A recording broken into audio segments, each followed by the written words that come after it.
Calimera, hoy es 25 de agosto de 2020.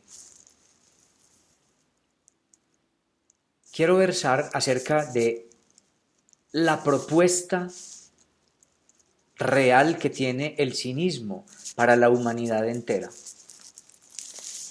En algunos de los videos titulados Posibles refutaciones al cinismo, el cual o los cuales los invito a ver, se plantea que el cinismo es un movimiento urbano que no pasa de ser una mera queja, un mero señalamiento sin propuesta alguna. Algunos pudieran decir desde otro lugar moral o, como diríamos en tiempos odiernos, desde otros marcos lógicos, que el cinismo se basa simplemente en criticar las convenciones sociales, manteniendo un lugar de oprobio, de ignominia, que en últimas no es más que un llamado de atención, según esta refutación, para hacerse oír, volverse famoso, de un modo aparentemente sencillo, que es simplemente mantenerse pobre, mantenerse oprobiado, o generar ignominias, o generar situaciones de infamia, pero que en realidad no propone nada, que en últimas el cinismo no sería más que fetidez para la polis, que impudicia para la polis, inverecundia para la polis, molestia, torpeza, tropiezos para la polis y nada más. Puesto que es bien sabido que el cinismo alerta sobre cómo las nomísmata o las convenciones sociales realmente no están viviendo conforme con una definición de naturaleza que ellos suponen o que ellos proponen, pero en últimas no están proponiendo, según la refutación, quiero insistir mucho en esto, absolutamente nada. Porque cualquier otra forma de reestructurar las convenciones sociales deviene en otra moral, en otras convenciones, en otras nomísmatas, y entonces eso requeriría del mantenimiento del cínico allí señalando. Entonces la refutación que estoy como tratando de declarar es, ¿y qué propone realmente el cinismo? Lo único que hacen es gritar, criticar, morder, molestar y suponer que tienen el derecho de tomar comida de donde la haya, entrar a los templos y robar las ofrendas que se les habían dado a los dioses para comérselas ellos, tal como se habla que hacía Diógenes el cínico, pues el de Sinope, perdón. Y es una refutación esta que acabo de exponer, que realmente es muy difícil de rebatir con palabras claras, y yo mismo, ustedes lo saben, soy algo torpe y perifrástico para hablar. Estuve pensando mucho en cómo exponer la propuesta cínica para responderle a esta refutación. Y realmente los cínicos sí tienen una propuesta clara, ética, para la humanidad. Ellos tienen una antropología. ¿Cuál es? La de la alteridad radical. ¿A qué me refiero con alteridad radical? El cínico se vuelve el lugar del tú señalador, del tú molesto, como recordación a la cultura constantemente, no importa a qué época nos refiramos y no importa a qué polis nos refiramos. Es decir, hay una definición, una propuesta, una antropología de lo humano que el cínico o el cinismo tiene para la polis. ¿A qué me refiero?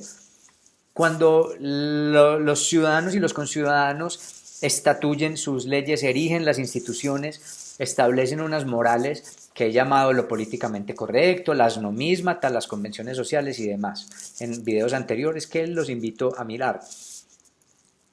Cualquier reformulación de la cultura no sería más que una reformulación de las metáforas, de las nomísmatas, de las convenciones sociales, pero en últimas siempre moral que somete, siempre moral que aleja de la interpretación de la natura o de la physis que tenían los cínicos.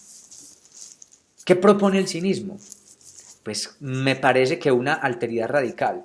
Recordar que siempre hay un lugar, un tú, que no está de acuerdo con el discurso imperante, que no está de acuerdo con el modo en que las instituciones operan.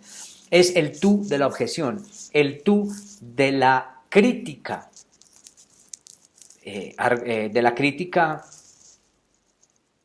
consciente, puesto que el cinismo, lo dije en el primer video de qué es el cinismo, es una interpretación de la cultura. Es decir, no es solamente un molesto sin argumentos, no es solamente un rebelde sin causa. El cinismo ha interpretado la cultura de acuerdo a su marco de verdad, que es la physis, y se instala como señalamiento, como imposibilidad de que la polis se convenza realmente de su comodidad o de su eficiencia y efectividad. El cínico, en ese sentido, es un tú que le dice a la sociedad que no se adormezca con las morales, que no se adormezca con las convenciones, que no se crea acabada, que no se crea perfecta, que el ser humano es un extraviado. El cinismo se propone como un constante, no importa qué institución devenga, no importa si primero está el rey Filipo, luego llega el rey Alejandro, luego llega el Imperio Romano, luego llegan la Ilustración, luego la Edad Media, luego el cristianismo, ¿cierto? Todo esto, es decir, no importa qué sociedad se ponga, el ser humano, la antropología cínica pone un lugar que es indispensable. No estar del todo cómodos y convencidos con un funcionamiento social. En ese sentido, es siempre un tú distinto del de la moral. Recordar que siempre hay otro que puede opinar distinto, que siempre hay otro que no está cómodo, que siempre hay otro que objeta. En últimas, el tú que molesta, el tú que aguijonea, el tú que exhorta a vivir de otro modo o a plantearse una reflexión acerca del modo en que se está viviendo y del modo en que se ha acogido la respuesta que brinda la sociedad como legado y como moral. Entonces, en última, sí hay una propuesta cínica que no es cómoda, que no es fácil, tal como plantea la refutación.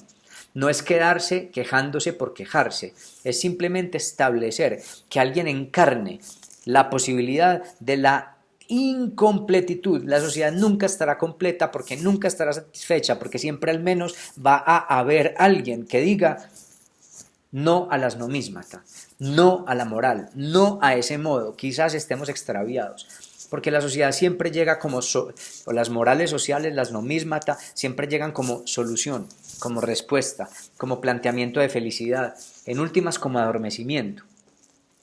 Adormecimiento quiere decir una tranquilidad en el orden, una tranquilidad en las esperanzas, una tranquilidad en los sentidos, una tranquilidad en las posibilidades de juzgar al hombre y a los demás de acuerdo a unas casillas previamente establecidas. Es decir, la sociedad quiere funcionar, quiere adormecer, quiere esperanzar y digamos que esa es la naturaleza de la moral.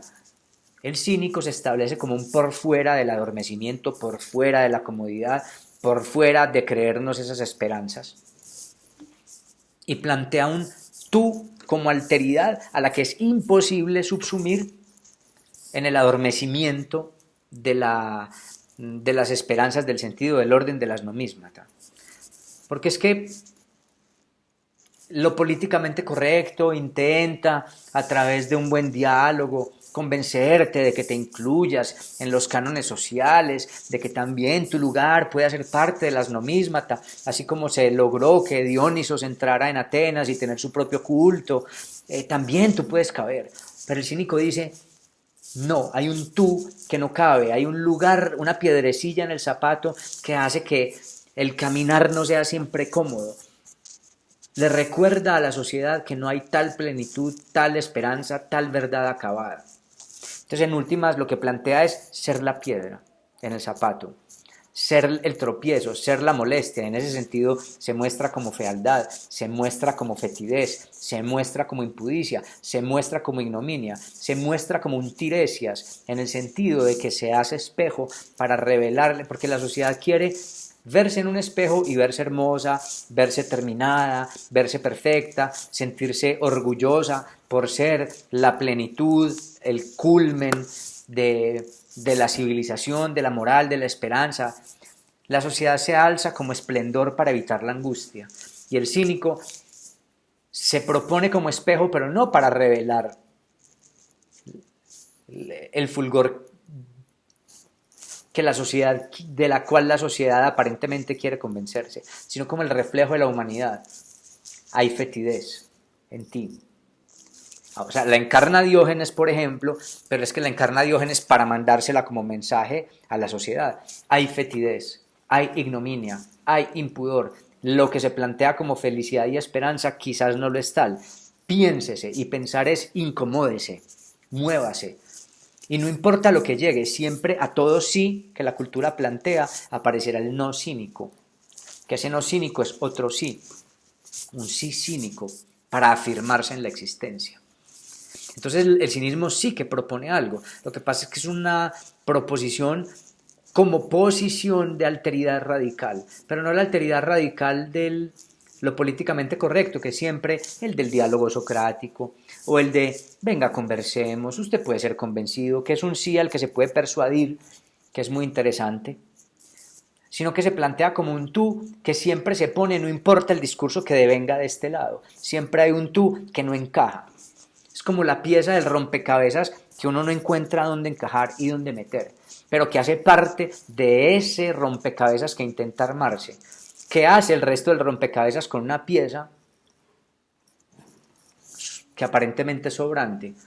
Un armador de rompecabezas seguramente si ve que esa pieza no tiene lugar, la botaría.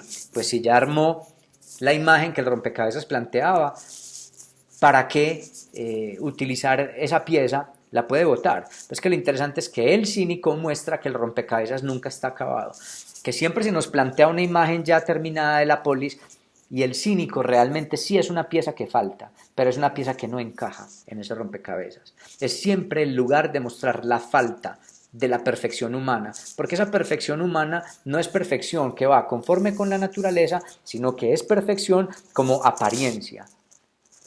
Es esplendor moral, es oropel, es ornato, es intento de apabullar, de apabullar no, es intento de solapar la angustia. Y el cínico recuerda la angustia, hay algo que siempre falta, hay algo que hiede detrás de la belleza, hay algo que hiede detrás de la moral.